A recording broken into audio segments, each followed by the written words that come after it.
Kumusta po? Annyeonghaseyo. Ang ating pag-aaralan ay tungkol sa pagbabasa at pagsusulat ng mga patinig sa Korean. Pero bago natin umpisahan, meron akong ituturo sa inyo guys na ang cute niya na kanta na i-prepare ko din siya pero simple lang siya talaga. Simple lang siya. Panoorin niyo ako. Watch me. I can do it. I can do it. Don't you know it? Don't you know it? I can do it. Di ba? Ang cute niya, guys. Okay, let's start. Okay, ang unang patinig na isusulat natin dito ay A.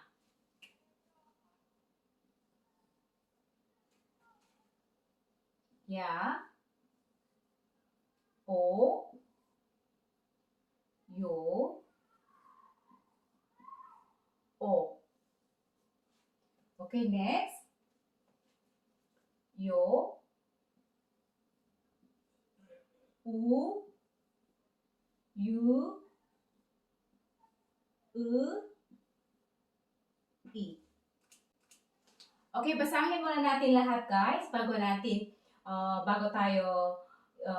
isulat sa Korean writings. Okay?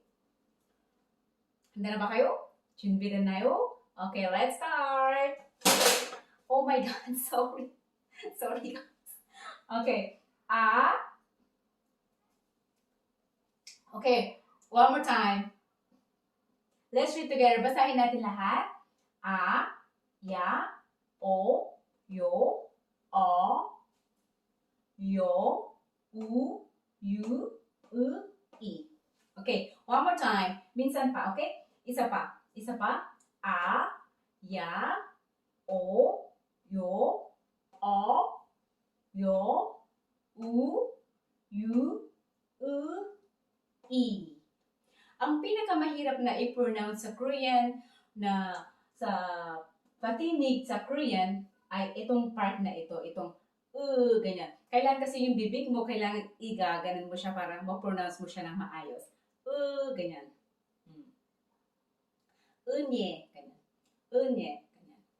Ang pag-pronounce sa Korean guys ay sa mga sa mga letters or yung bawat word sa kanila or yung bawat vowels or bawat yung vowels na tinatawag natin na patinig at saka yung consonant na tinatawag natin na patinig, hindi kailangan yung ibuka mo yung bibig mo masyado. Hindi kailangan yun sa Korean sa pagpigkas ng hanggugo. Hindi kailangan yun. Okay? Sundan niyo lang yung aking kamay kung paano siya isusulat. Yun na kasi yung pattern niya.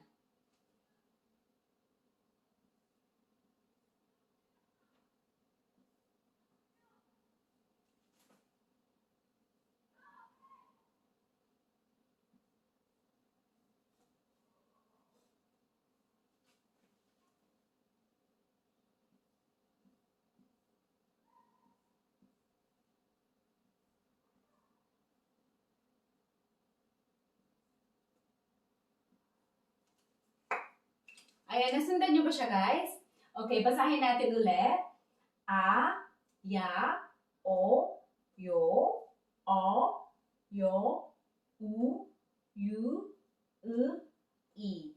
At saka guys, ito din ang isa sa confused na pag-pronounce nila or pagpigkas nila sa vowels nila or sa consonant nila ang itong part na to. Itong part na to ay at saka ito, kasama din ito.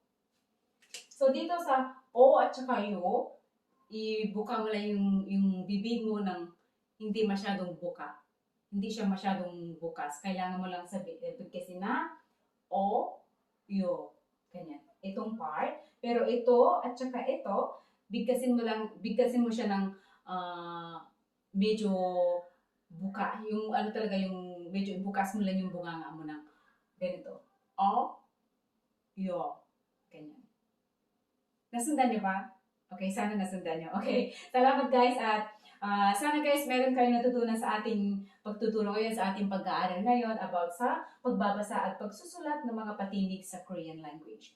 Okay guys, kung marami pa kayong mga gustong matutunan, mag-comment lang kayo sa baba. Okay? At saka pag hindi kayo nakapag-subscribe sa akin channel, paki-subscribe na rin para updated kayo sa mga susunod ko pang mga pagtuturo or pagtuturo sa mga about sa Korean or whatsoever, kahit anong yung gusto nyo matutunan.